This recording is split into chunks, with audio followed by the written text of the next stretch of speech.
Hello ಸ್ನೇಹಿತರೆ, good morning. Welcome back to my channel. ಇವತ್ತು ನಾನು Q&A ಮಾಡಬೇಕು ವಿಡಿಯೋ ಅಂತ ಹೇಳಿಬಿಟ್ಟು ಬೇಗ ವ್ಲಾಗ್ನ ಸ್ಟಾರ್ಟ್ ಮಾಡ್ತಾ ಇದ್ದೀನಿ. ಆ್ಯಂಡ್ ನಾನು ಕೂಡ ಇವತ್ತು ಬೇಗ ರೆಡಿಯಾಗಿದ್ದೀನಿ. ನಾಟ್ ಈವನ್ 9:40 ಈಗ ಸ್ನಾನ ಮಾಡಿ ಬಂದಿದ್ದೀನಿ. ಇಲ್ಲ ಅಂದರೆ ನಾನು 11 ಗಂಟೆಗಲ್ವಾ ತಿಂಡಿ ಮಾಡೋದು. 10 ಗಂಟೆ ಮೇಲೇ ಸ್ನಾನ ಮಾಡೋಕ್ಕೆ ಹೋಗ್ತಾ ಇದ್ದಿದ್ದು. ನೆನ್ನೆನೇ ವಿಡಿಯೋ ಮಾಡೋಣ ಅಂತ ಅಂದ್ಕೊಂಡೆ, ಬಟ್ ಏನಂದರೆ ಇನ್ನೂ ಕ್ವೆಶನ್ಸ್ಗಳು ಬರ್ತಾನೇ ಇತ್ತು. ಆಯಿತಾ, ನಾನು ಚೆಕ್ ಮಾಡಿದಾಗೆಲ್ಲನೂ ಹೊಸ ಹೊಸ ಕ್ವೆಶ್ಚನ್ ಬರ್ತಾಯಿತ್ತು. ಅದಕ್ಕೆ ಅಂದ್ಕೊಂಡೆ ಸರಿ 2 ದಿನ ನಾನು ಸೋಮವಾರ ಪೋಸ್ಟ್ ಮಾಡಿದ್ದು. ಸೊ ಸೋಮವಾರ ಮಂಗಳವಾರ ಬಿಟ್ಟು ಇವತ್ತು ಬುಧವಾರ ಎಷ್ಟು ಬಂದಿರುತ್ತೋ ಕ್ವೆಶನ್ಸು ಕಾಮೆಂಟ್ಸಲ್ಲಿ ಅದನ್ನು ಇವತ್ತು ನಾನು ಆನ್ಸರ್ ಮಾಡ್ತೀನಿ. ಸೊ ಬನ್ನಿ ಈಗ ವ್ಲಾಗ್ ಸ್ಟಾರ್ಟ್ ಮಾಡ್ತಾ ಇದ್ದೀನಿ. ನೆಕ್ಸ್ಟು ಶುರು ಮಾಡೋಣ ನಮ್ಮ Q&A ಡೈರೆಕ್ಟಾಗಿ. ಈಗ ನಾನು ಸ್ಕಿನ್ ಕೇರ್ ಮಾಡ್ಕೊಂಡ್ಬಿಡ್ತೀನಿ.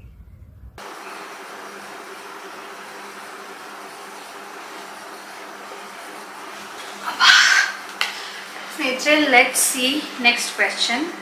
ಓಕೆ, ಅವತ್ತು ನಾನು ಪೋಸ್ಟ್ ಮಾಡಿದ ತಕ್ಷಣವೇ ಫಸ್ಟ್ ಕ್ವೇರಿ ಬಂದಿರೋದು ನಿಮ್ಮ ಯೂಟ್ಯೂಬ್ ಪೇಮೆಂಟ್ ಎಷ್ಟು ಅಂತ ಹೇಳಿಬಿಟ್ಟು.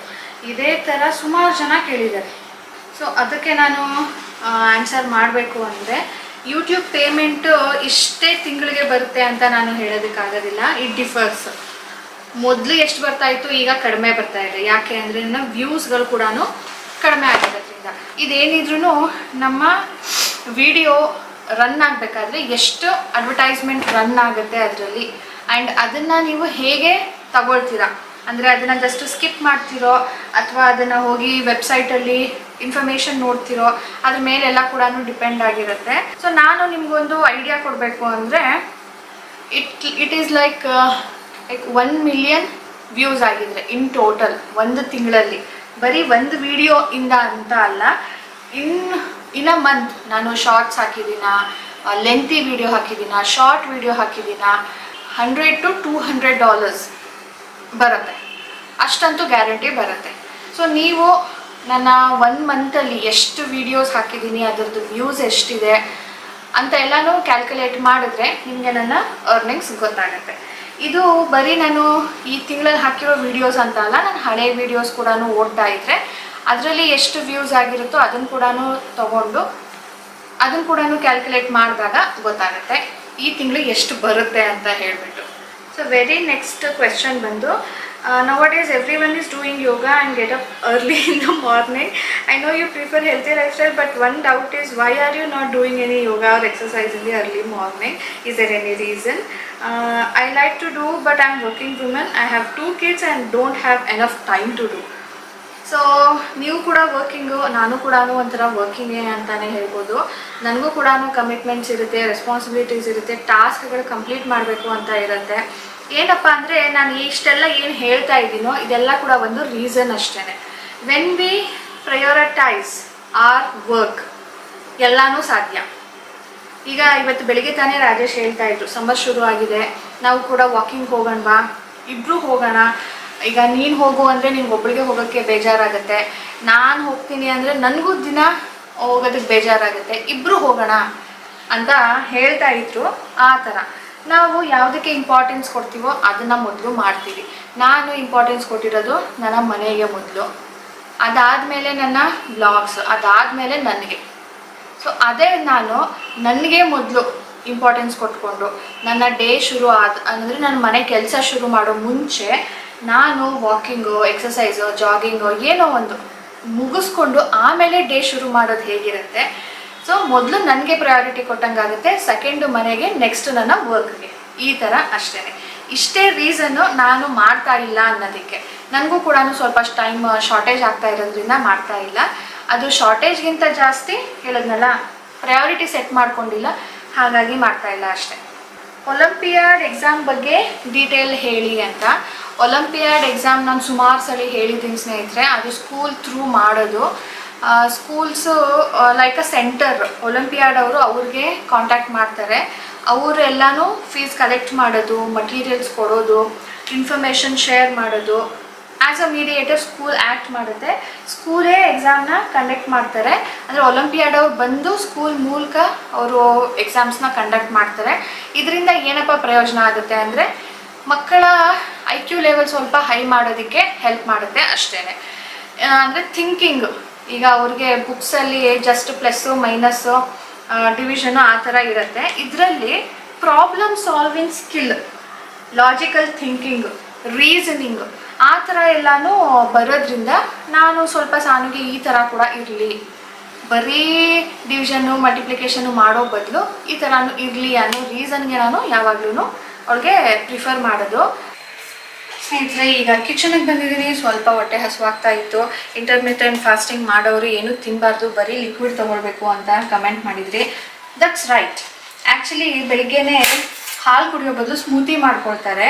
ಬಟ್ ಆ ಸ್ಮೂತಿ ನನಗೆ ಕುಡಿಯೋದಕ್ಕಾಗಲಿಲ್ಲ. ಅದಕ್ಕೆ ನಾನು ಸ್ಮೂತಿ ಬದಲು ಸ್ಮೂತಿಗೂ ತರಕಾರಿ ಮತ್ತು ಫ್ರೂಟ್ಸೇ ಹಾಕೋದು. ಸೊ ಫ್ರೂಟ್ಸ್ನ ನಾನು ಅದ್ರ ಬದಲು ಕುಡಿಯೋ ಬದಲು ತಿಂದ್ಬಿಡ್ತೀನಿ ಅಷ್ಟೇ. ಸೊ ನೆಕ್ಸ್ಟ್ ಕ್ವೆಶ್ಚನ್ ಬಂದು, ನಿಮ್ಮ ಹಸ್ಬೆಂಡ್ ಸ್ಯಾಲ್ರಿ ಎಷ್ಟು ಅಂತ ಹೇಳಿಬಿಟ್ಟು.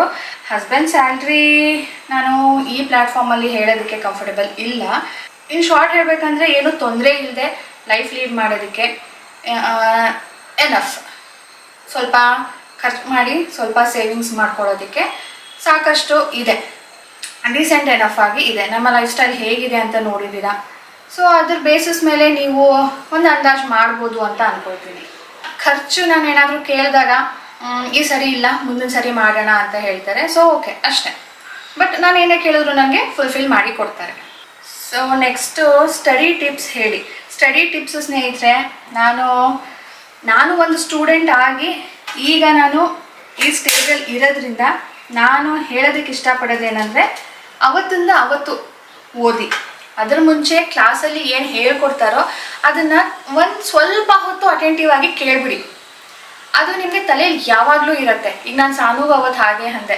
ಸೊ ನಾನು ನಿನ್ನ ಸ್ಕೂಲಲ್ಲಿ ಹೇಳ್ಕೊಡ್ಬೇಕಾದ್ರೆ ಅಟೆಂಟಿವ್ ಇರೋದಿಲ್ಲ, ಅದಕ್ಕೆ ನಿನಗೆ ಇದು ಕಷ್ಟ ಅಂತ ಅನಿಸುತ್ತೆ. ಒಂದು ಸಾರಿ ಇದು ನನ್ನ ತಲೆಗೆ ಹೋಗ್ತಾ ಇಲ್ಲಪ್ಪ ಅಂದ್ಬಿಟ್ಟು ಬಿಟ್ಬಿಟ್ಟು ನೀನು ಬೇರೆ ಕೆಲಸಕ್ಕೆ ಅಥವಾ ಬೇರೆದ್ರ ಮೇಲೆ ಕಾನ್ಸಂಟ್ರೇಟ್ ಮಾಡ್ತೀಯಾ. ಆ ಥರ ಮಾಡಬೇಡ. ಕಷ್ಟ ಆಗ್ತಾ ಇದೆ, ಮ್ಯಾಮ್ಗೆ ಸ್ವಲ್ಪ ಡೌಟ್ ಕೇಳಿಬಿಟ್ಟು ಕ್ಲಿಯರ್ ಮಾಡ್ಕೊಳ್ಳೋಣ ಅನ್ನೋ ಥರ ನೀನು ಅಟೆಂಟಿವ್ ಆಗಿ ಕೇಳು. ಬಂದ ಮೇಲೆ ನನಗೆ ಅದರಲ್ಲೂ ಡೌಟ್ ಇದ್ದರೆ ಬೇಕಿದ್ರೆ ಕೇಳು, ನಾನು ಹೇಳ್ಕೊಡ್ತೀನಿ. ಅಯ್ಯೋ ಬಿಡು ಇವಾಗ ಅರ್ಥ ಆಗ್ತಾ ಇಲ್ಲ, ಆಮೇಲೆ ಅಮ್ಮ ಹೇಳ್ಕೊಡ್ತಾಳೆ ಅಂದ್ಕೊಂಡು ಬಿಟ್ಬಿಡ್ಬೇಡ ಅಂತ ನಾನು ಅವ್ಳಿಗೆ ಹೇಳೋದು.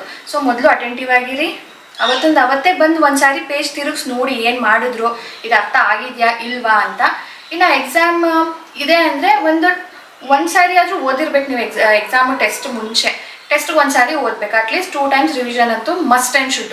ಅದಕ್ಕಿಂತ ಜಾಸ್ತಿ ಓದಿದ್ರು ಕೂಡ ನಿಮಗೆ ಒಳ್ಳೆಯದು. You can score more. How old are you ಅಂತ ಹೇಳ್ಬಿಟ್ಟು ನಾನು ಹೇಳಿಲ್ಲ ಅಂದರೂ ಕೂಡ ನೀವೇ ಗೆಸ್ ಮಾಡಿರ್ತೀರ. ಸುಮಾರು ಸರಿ ನಾನು ಹೇಳಿದ್ದೀನಿ, ನೀವೇ ಗೆಸ್ ಮಾಡಿ ಹೇಳಿದ್ದೀರಾ ಕೂಡ, ಕರೆಕ್ಟಾಗಿ ಹೇಳಿದ್ದೀರಾ. ಸೊ ಇವತ್ತು ಕಮೆಂಟ್ ಮಾಡಿ ಹೇಳಿ ನೋಡೋಣ ಎಷ್ಟು ಜನ ಕರೆಕ್ಟ್ ಹೇಳ್ತೀರಾ ಅಂತ ಹೇಳ್ಬಿಟ್ಟು. ನೀವು ಕರೆಕ್ಟ್ ಹೇಳ್ತೀರಾ ಅಂತ ಗೊತ್ತು ಅದಕ್ಕೆ. ನೆಕ್ಸ್ಟು ಅವರೇ ಕೇಳಿರೋದು, ನಿಮಗೆ ಮನೆ ಕೆಲಸ ಮಾಡೋದಕ್ಕೆ ಬೇಜಾರಾಗಲ್ವಾ ಯಾವತ್ತೂ ಅಂದ್ಬಿಟ್ಟು.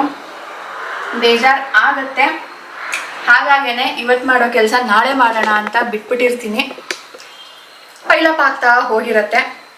ಯಾರಿಗೆ ಆದ್ರೂ ಮನೆ ಕೆಲಸ ಮಾಡೋದಕ್ಕೆ ಬೇಜಾರಾಗದೇನೆ ನಾನು ಈ ಥರ ಅಂದ್ಕೊಂಡಿದ್ದೀನಿ. ಯಾಕಂದರೆ ನಮ್ಮ ಅಮ್ಮಂದಿರಿಗಾಗಿರ್ಬೋದು, ನನ್ನ ಅತ್ತೆ ಆಗಿರ್ಬೋದು, ನನ್ನ ಫ್ರೆಂಡ್ಸು ರಿಲೇಟಿವ್ಸಲ್ಲಿ ಮಾತಾಡ್ಕೊಳ್ಳೋದು ಇರುತ್ತಲ್ವಾ, ಅಯ್ಯೋ ಕೆಲಸ ಮಾಡಿ ಮಾಡಿ ಬೇಜಾರಾಗ್ಬಿಟ್ಟಿದೆಯಪ್ಪ ಅಂತ. ಆ ಲೆಕ್ಕದಲ್ಲಿ ನಾನು ಹೇಳಿದೆ, ಕೆಲಸ ಮಾಡೋದಕ್ಕಂತೂ ಬೇಜಾರು ಎಲ್ಲರಿಗೂ ಆಗುತ್ತೆ. ಬಟ್ ಏನಪ್ಪ ಅಂದರೆ ಮಾಡಲೇಬೇಕು, ನಾವೇ ಮಾಡಬೇಕು. ಹಾಗಾಗಿ ಮಾಡಿ ಮುಗಿಸ್ತೀವಿ. ನೆಕ್ಸ್ಟ್ ಕ್ವೆಶನ್ ಸ್ನೇಹಿತರೆ, ಡಾರ್ಕ್ ಸ್ಪಾಟ್ಸ್ಗೆ ಏನು ಮಾಡೋದು ಅಂತ ಹೇಳಿಬಿಟ್ಟು. ಡಾರ್ಕ್ ಸ್ಪಾಟ್ಸ್ ಅಂದರೆ ನಾನು ಪಿಂಪಲಿಂದ ಆಗಿರುವಂಥ ಡಾರ್ಕ್ ಸ್ಪಾಟ್ಸ್ ಅಂತ ಅಂದ್ಕೊಳ್ತೀನಿ. ಪಿಂಪಲ್ ಬಂದಾಗ ಯಾವತ್ತೂ ಅದನ್ನು ಒಡೆಯೋದಕ್ಕೆ ಹೋಗಬಾರ್ದು, ಟಚ್ ಮಾಡಬಾರ್ದು. ಎಸ್ಪೆಷಲಿ ಅದು ಹೊಸದಾಗಿ ಬಂದಿರುತ್ತಲ್ವ, ಆಗ ಫುಲ್ಲು ರೆಡ್ಗಿರುತ್ತೆ. ಅದನ್ನು ಮುಟ್ಟಿದ್ರೆ ತುಂಬ ಬೇಗ ಇನ್ಫೆಕ್ಷನ್ ಆಗುತ್ತೆ. ಅದು ಇನ್ಫೆಕ್ಷನ್ ಆದಾಗ ಕ್ಯೂರ್ ಆಗೋದು ಲೇಟ್ ಆಗುತ್ತೆ ಮತ್ತು ಅದು ಡಾರ್ಕ್ ಆಗುತ್ತೆ. ಸೊ ಇದನ್ನು ಅವಾಯ್ಡ್ ಮಾಡಿ. ಡಾರ್ಕ್ ಆದಮೇಲೆ ನೀವೇನು ಮಾಡಬೇಕು ಅಂದರೆ, ಇದು ಸ್ವಲ್ಪ ಟೈಮ್ ತೊಗೊಳುತ್ತೆ, ಬಟ್ ಅದೇ ಹೋಗುತ್ತೆ. ಮನೇಲಿ ನೀವು ಏನಾದರೂ ಇನ್ನೂ ಬೇಗ ಹೋಗಬೇಕು ಅಂದರೆ ಟೊಮ್ಯಾಟೊ ರಸ ಡೈಲಿ ಸ್ವಲ್ಪ ಮಸಾಜ್ ಮಾಡ್ಕೊಳ್ಳಿ. ಸೊ ಅದು ನಿಮಗೆ ರೆಡ್ಯೂಸ್ ಮಾಡೋದಕ್ಕೆ ಹೆಲ್ಪ್ ಮಾಡುತ್ತೆ. ಇನ್ನು ಪಿಗ್ಮೆಂಟೇಷನ್ ಏನಾದರೂ ನೀವು ಕೇಳ್ತಾ ಇದ್ದರೆ, ಪಿಗ್ಮೆಂಟೇಷನ್ ಆಗದೇ ಇರೋ ಥರ ನೀವು ನೋಡ್ಕೊಳ್ಳಿ. ಲೈಕ್ UV ರೇಸ್ ಬಿದ್ದಾಗ, ಸನ್ ರೇಸ್ ಬಿದ್ದಾಗ, ಅಥವಾ ಬ್ಲೂ ರೇಸ್, ನಾವು ಮೊಬೈಲ್ ನೋಡ್ತೀವಿ, ಲ್ಯಾಪ್ಟಾಪ್ ನೋಡ್ತೀವಿ, ಅದರಿಂದ ನಮಗೆ ಸ್ಕಿನ್ ಹಾರ್ಮ್ ಆಗಿ ಅದರಿಂದ ಪಿಗ್ಮೆಂಟೇಷನ್ ಆಗುತ್ತೆ. ಸೊ ಅದನ್ನು ಅವಾಯ್ಡ್ ಮಾಡೋದಕ್ಕೆ ನೀವು ಸನ್ಸ್ಕ್ರೀನ್ ಲೋಷನ್ನ ದಿನ ಹಚ್ಚಬೇಕು. ಈವನ್ ನೀವು ಮೊಬೈಲ್ ನೋಡ್ತೀರಾ ಜಾಸ್ತಿ ಅಂದರೂ ಕೂಡ ಹಚ್ಚಬೇಕು. ಸೊ ನೆಕ್ಸ್ಟ್ ನೀವು ಪಿಗ್ಮೆಂಟೇಷನ್ ಆಗ್ತಾ ಇದೆ ಅಂದಾಗ ಸ್ವಲ್ಪ potato juice, tomato juice, cucumber juice ಈ ಥರ ಮಿಕ್ಸ್ ಮಾಡಿಬಿಟ್ಟು ದಿನಾ ಹಚ್ಚಬೇಕು. ಅಥವಾ ಜಾಸ್ತಿ ಆಗಿದೆ ಅಂದರೆ ನೀವು ಡಾಕ್ಟರ್ ಹತ್ರನೇ ಹೋಗಬೇಕು, ಅದು ಅಷ್ಟು ಈಸಿಯಾಗಿ ಹೋಗೋದಿಲ್ಲ. ಸೊ ಸೆಕೆಂಡ್ ಅಂತೂ ಅವಾಗವಾಗ ಒಂದೊಂದು ಕಮೆಂಟ್ ಬರ್ತಾನೆ ಇರುತ್ತೆ, ನಿಮಗೆ ಸೆಕೆಂಡ್ ಬೇಬಿ ಪ್ಲ್ಯಾನ್ ಇಲ್ವಾ, ಏನು ಅನ್ಕೋಬೇಡಿ, ಬಟ್ ಸಾನುಗೆ ಬೇಜಾರಾಗಿಲ್ವಾ ಒಬ್ಬಳೇ ಅಂತ, ನನ್ನ ಜೊತೆ ಆಟ ಆಡೋಕ್ಕೆ ಅಂತ ಯಾರೂ ಇಲ್ಲ ಅಂತ ಯಾವತ್ತೂ ಫೀಲ್ ಆಗಿಲ್ವಾ ಅಂತ ಕೇಳಿದ್ದಾರೆ. So first question is second baby plan ಇಲ್ವಾ ಅಂತ ಹೇಳ್ಬಿಟ್ಟು. ಸೆಕೆಂಡ್ ಬೇಬಿ ಪ್ಲ್ಯಾನ್ ಇಲ್ಲ ಸ್ನೇಹಿತರೆ, ನಾವು ಲಾಂಗ್ ಬ್ಯಾಕೆ ಡಿಸೈಡ್ ಮಾಡಿದ್ವಿ ಸೆಕೆಂಡ್ ಬೇಬಿ ಬೇಡ, ಒಂದೇ ಸಾಕು ಅಂತ ಹೇಳಿಬಿಟ್ಟು. ಅದು ಗಂಡಾದರೂ ಆಗಲಿ ಹೆಣ್ಣಾದರೂ ಆಗಲಿ ನಾವು ಆವಾಗಲೇ ಡಿಸೈಡ್ ಮಾಡಿದ್ವಿ. ನೆಕ್ಸ್ಟ್ ಸಾನುಗೆ ಬೇಜಾರಾಗಲ್ವಾ ಒಬ್ಬಳೇ ಇದ್ದಾಳೆ, ಆಟ ಆಡೋದಕ್ಕೆ ಯಾರೂ ಇಲ್ಲ ಅಂತ ಅಂದ್ಕೊಂಡು. ಅವಳಿಗೆ ಆಬ್ವಿಯಸ್ಲಿ ಬೇರೆ ಅವಳ ಫ್ರೆಂಡ್ಸ್ಗಳಿಗೆ ಸಿಬ್ಲಿಂಗ್ಸ್ ಇದ್ದಾರೆ, ನಾನು ಒಬ್ಬಳಿಗೇ ಸಿಬ್ಲಿಂಗ್ಸ್ ಇಲ್ಲ ಅಂತ ಹೇಳ್ತಾಳೆ. ಸರಿ ನಿನಗೂ ಸಿಬ್ಲಿಂಗ್ ಬೇಕಾ, ಯಾಕೆ ಬೇಕು ಅಂತ ಕೇಳಿದಾಗ ಅವ್ರಿಗೆಲ್ಲ ಇದ್ದಾರೆ ನನಗಿಲ್ಲ ಅಷ್ಟೇ, ಬೇರೆ ಇನ್ನೇನೋ ಕೇಳೋದಕ್ಕೆ ಹೋಗಲಿಲ್ಲ. ಆಟ ಆಡೋದಕ್ಕೆ ಯಾರೂ ಇಲ್ವಾ ಅಂದರೆ ಅವಳ ಫ್ರೆಂಡ್ಸ್ ಸಿಬ್ಲಿಂಗ್ಸ್ ಜೊತೆ ಅವರು ಆಟ ಆಡೋದನ್ನು ನೋಡಿದಾಳೆ ಇವಳು. ಎಷ್ಟು ಹಠ ಮಾಡ್ತಾರೆ ಅಂದರೆ, ಅಮ್ಮ ಈ ಥರ ಇರ್ತಾರಮ್ಮಮ್ಮ ಸಿಬ್ಲಿಂಗ್ಸು ಅಂತಾನು ಬಂದು ಕೇಳಿರ್ತಾಳೆ ನನಗೆ. ಸೊ ಈ ಥರ ಮಕ್ಕಳ ಮನಸ್ಸು ಯಾವಾಗಲೂ ಒಂದೇ ಥರ ಇರೋದಿಲ್ಲ. ಆ ಸಿಚುವೇಶನ್ ನೋಡಿದಾಗ ಅವ್ರಿಗೆ ಒಂದು ಸೆಕೆಂಡ್ ಆ ಥರ ಅನಿಸುತ್ತೆ ಹೊರತು ಬರೀ ಆಟ ಆಡೋದಕ್ಕೆ ಬೇಕು ಅನ್ನೋ ರೀತಿಯಲ್ಲಿ ಅಲ್ಲದೆ ತುಂಬ ವಿಚಾರಗಳಿದೆ ಯೋಚನೆ ಮಾಡೋದು. ಸೊ ನೆಕ್ಸ್ಟ್ ಕಮೆಂಟ್ ಬಂದು, ಮದುವೆ ಆದಮೇಲೆ ನೀವು ಜಾಬ್ ಬಿಟ್ರಿ ಅಲ್ವಾ, ಆವಾಗ ನಿಮಗೆ ಫಿನಾನ್ಷಿಯಲ್ ಸಪೋರ್ಟ್ ನಿಮ್ಮ ಹಸ್ಬೆಂಡ್ ಕಡೆಯಿಂದ ಹೇಗಿತ್ತು ಅಂತ ಹೇಳಿಬಿಟ್ಟು. ಇಲ್ಲಿ ಒಂದು ಕ್ಲಾರಿಟಿ ಏನು ಅಂದರೆ, ನಾನು ಮದುವೆ ಆದಮೇಲೆ ಜಾಬ್ ಬಿಟ್ಟಿದ್ದಲ್ಲ, ನಾನು ಮದುವೆ ಆದಮೇಲೆ ಜಾಬಿಗೆ ಸೇರ್ಕೊಂಡಿದ್ದು ಫಾರ್ ದ ಫಸ್ಟ್ ಟೈಮ್. ನನಗೆ ತುಂಬ ಆಸೆ ಇತ್ತು ಜಾಬ್ಗೆ ಹೋಗಬೇಕು ಅಂತ ಹೇಳಿಬಿಟ್ಟು, ಬಟ್ ನಮ್ಮ ಮನೆಯಲ್ಲಿ ಅದಕ್ಕೆ ಸಪೋರ್ಟ್ ಮಾಡ್ತಾ ಇರಲಿಲ್ಲ, ಅದೆಲ್ಲ ಬೇಡ ಅಂತಾನೆ ಹೇಳಿದ್ರು. ಸೊ ಮದುವೆ ಆದಮೇಲೆ ರಾಜೇಶ ನಿನ್ಗೆ ಇಷ್ಟ ಇದೆ ಅಂದರೆ ಸೇರ್ಕೋ, ಮನೇಲಿ ಒಬ್ಬಳೇ ಏನು ಮಾಡ್ತೀಯಾ, ನೀನು ಹೋಲ್ ಡೇ ಒಬ್ಬಳೇ ಇರ್ತೀಯಲ್ಲ ಅಂದ್ಬಿಟ್ಟು. ಸೊ ಅವಾಗ ನಾನು ಸೇರ್ಕೊಂಡಿದ್ದು. ಆ್ಯಂಡ್ ಬಿಟ್ಟಿದ್ದು ಯಾವಾಗ ಅಂದರೆ, ನಾನು ಚೇಂಜ್ ಮಾಡೋಣ ಜಾಬು, ಅದು ಸ್ವಲ್ಪ ಸ್ಟ್ರೆಸ್ಫುಲ್ ಆಗಿತ್ತು, ವರ್ಕಿಂಗ್ ಅವರ್ಸ್ ಜಾಸ್ತಿ ಇರ್ತಾ ಇತ್ತು, ಅದಕ್ಕೆ ನನಗೆ ಅದು ಅಷ್ಟೊಂದು ಇಷ್ಟ ಆಗ್ತಾ ಇರಲಿಲ್ಲ, ಚೇಂಜ್ ಮಾಡೋಣ ಅಂತ ಬಿಟ್ಟೆ. ಅದೇ ಟೈಮ್ಗೆ ಕನ್ಸೀವ್ ಕೂಡ ಆದೆ, ಹಾಗಾಗಿ ನಾನು ಬಿಟ್ಟಿದ್ದು. ಆ್ಯಂಡ್ ಫಿನಾನ್ಷಿಯಲ್ ಸಪೋರ್ಟ್ ಹೇಗಿತ್ತು ಅನ್ನೋ ಹಾಗಿದ್ರೆ, ಅವರಷ್ಟು ನನಗೆ ಫಿನಾನ್ಷಿಯಲಿ ಸಪೋರ್ಟ್ ಯಾರೂ ಮಾಡಿಲ್ಲ ಅಂತಲೇ ಹೇಳ್ಬೋದು.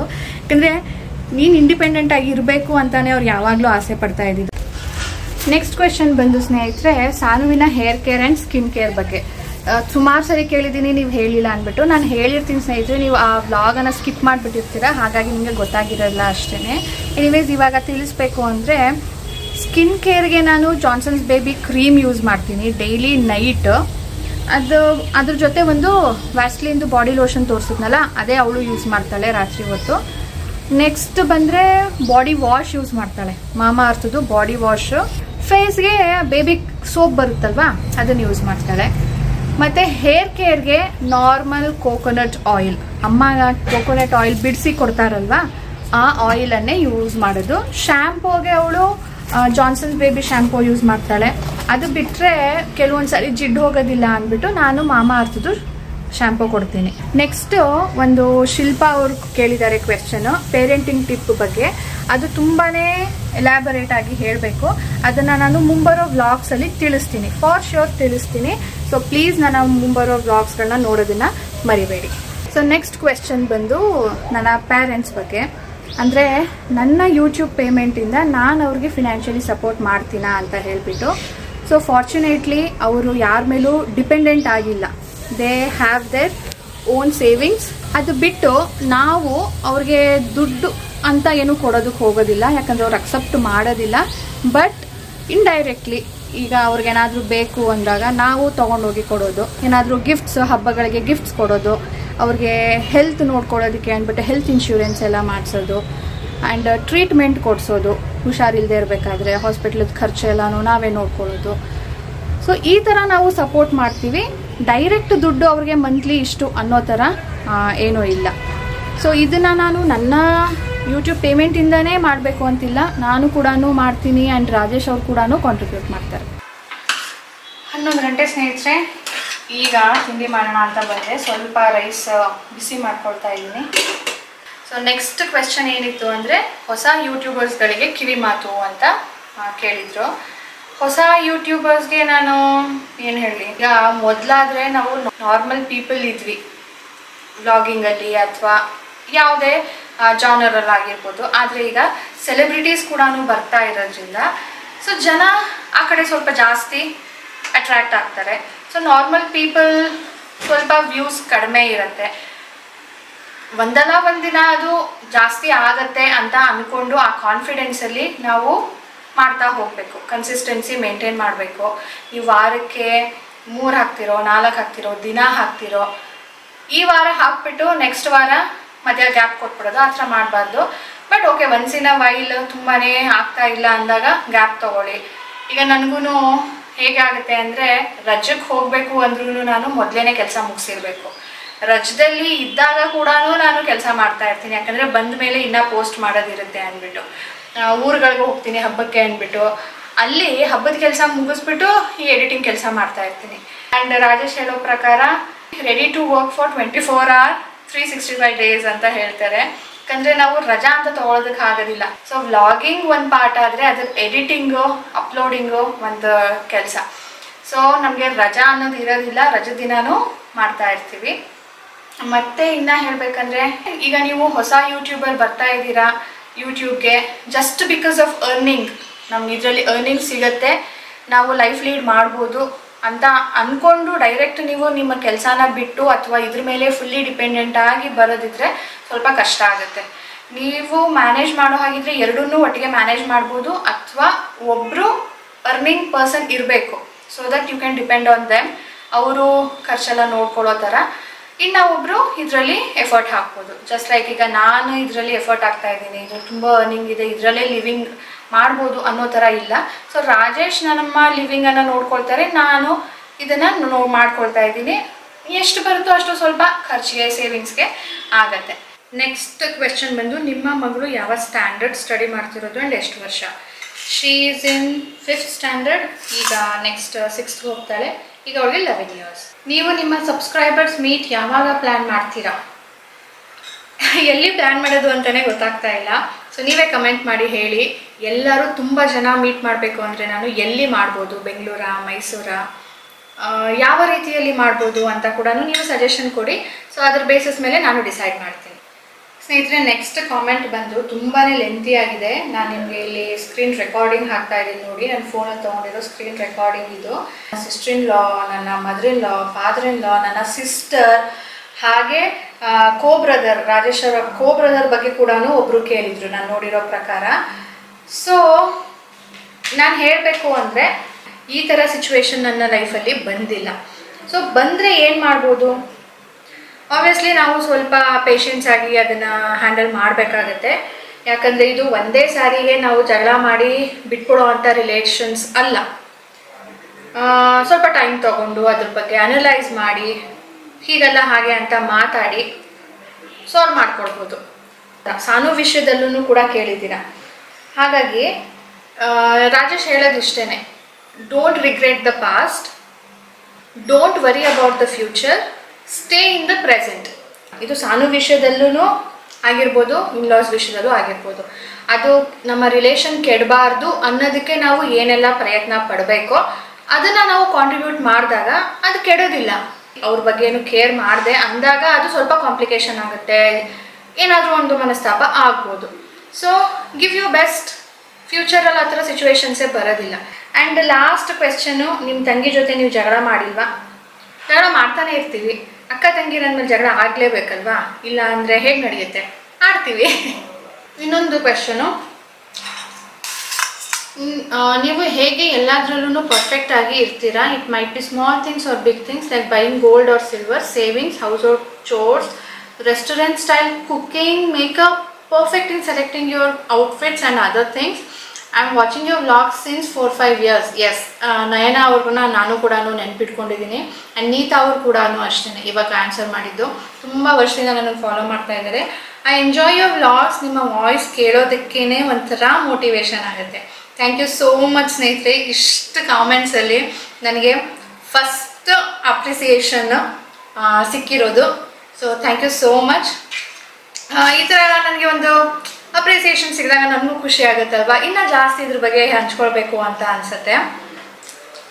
ಸೊ ಇದ್ರ ಬಗ್ಗೆ ನಾನು ಹೇಳಬೇಕಂದ್ರೆ, ನೀವು ಹೇಗೆ ಎಲ್ಲದರಲ್ಲೂ ಪರ್ಫೆಕ್ಟಾಗಿ ಇರ್ತೀರಾ ಅಂತ, ಆ್ಯಕ್ಚುಲಿ ನೀವು ಅದನ್ನು ಆ ರೀತಿಯಲ್ಲಿ ನೋಡ್ತಾ ಇದ್ದೀರಾ, ಸೊ ನಿಮಗೆ ನಾನು ಪರ್ಫೆಕ್ಟಾಗಿ ಕಾಣ್ತೀನಿ. ಇನ್ನು ಕೆಲವೊಬ್ಬರು ಅದರಲ್ಲಿ ಕೂಡ ಏನಾದರೂ ಒಂದು ತಪ್ಪು ಹುಡುಕಿರ್ತಾರೆ.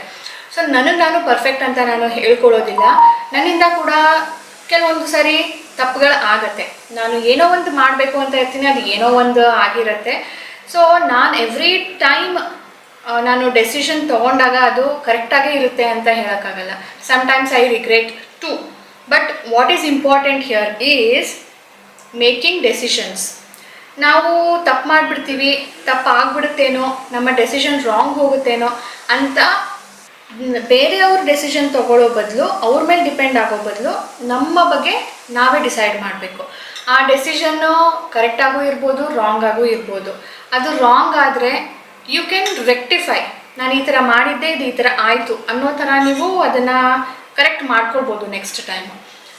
ಸೊ ಕರೆಕ್ಟ್ ಹೋದರೆ okay, I had taken a right decision ಅಂತ ನಿಮಗೆ ಅದ್ರ ಮೇಲೆ ಕಾನ್ಫಿಡೆನ್ಸ್ ಬರುತ್ತೆ, ಖುಷಿ ಆಗುತ್ತೆ. ಅಥವಾ ನಾನು ರಾಜೇಶ್ ಅವ್ರ ಜೊತೆನೂ ಕೂತ್ಕೊಂಡು ಡಿಸ್ಕಸ್ ಮಾಡಿ ಆಮೇಲೆ ಡಿಸಿಷನ್ ತೊಗೊಂಡಿರ್ತೀನಿ. ನನಗೇನೋ ಕನ್ಫ್ಯೂಷನ್ ಇದೆ ಅಂದಾಗ ಅವ್ರ ಜೊತೆ ಕೂತ್ಕೊಂಡು ಡಿಸ್ಕಸ್ ಮಾಡಿರ್ತೀನಿ. ನನಗೆ ಟೋಟಲಿ 51 ಕ್ವೆಶನ್ಸ್ ಬಂದಿದ್ದು. ಅದರಲ್ಲಿ ನಾನು ಸ್ಟಾರ್ಟಿಂಗಿಂದ ಯಾರು ಫಸ್ಟ್ ಕಾಮೆಂಟ್ ಮಾಡಿದ್ರಲ್ವ ಅದನ್ನು ತೊಗೊಂಡು ನಿಮಗೆ ಆನ್ಸರ್ ಮಾಡ್ತಾ ಇರೋದು. ಸೊ ಇನ್ನು ಯಾವ್ದಾವುದು ಬಿಟ್ಟಿದ್ದೀನೋ, ನಾನು ಒಂದು ಲೈನಲ್ಲಿ ಬರ್ತಾ ಇದ್ದೀನಿ, ಯಾವ್ದು ಬಿಟ್ಟಿದ್ದೀನೋ ಅದನ್ನು ಮುಂದೆ ಬರೋ ವ್ಲಾಗ್ಸಲ್ಲಿ ನಾನು ಆನ್ಸರ್ ಮಾಡ್ತೀನಿ. ಒಟ್ಟಿನಲ್ಲಿ ನಾನು ಈ ಕ್ವೆಶನ್ಸ್ಗೆಲ್ಲನೂ ಕೂಡ ಆನ್ಸರ್ ಮಾಡ್ತೀನಿ, ಯಾವುದೂ ಸ್ಕಿಪ್ ಮಾಡಿದ್ದೀನಿ ಅಂತ ಅಂದ್ಕೊಳ್ಬೇಡಿ. ಸೊ ತಿಳಿಸ್ತೀನಿ. ಈಗ ನಾನು ತಿಂಡಿ ಮಾಡಿ ಸಾನು ಕರ್ಕೊಂಡು ಬರೋದಕ್ಕೆ ಹೋಗ್ತೀನಿ. ಸೊ ಇವತ್ತಿನ ವ್ಲಾಗ್ ನಿಮ್ಗೆ ಇಷ್ಟ ಆಗಿದ್ರೆ ಪ್ಲೀಸ್ ಲೈಕ್ ಮಾಡಿ, ಇದರಿಂದ ನನಗೆ ಮೋಟಿವೇಶನ್ ಸಿಗುತ್ತೆ. ಓಕೆನಾ ಸ್ನೇಹಿತರೆ, please do like and will meet in next vlog. Bye bye.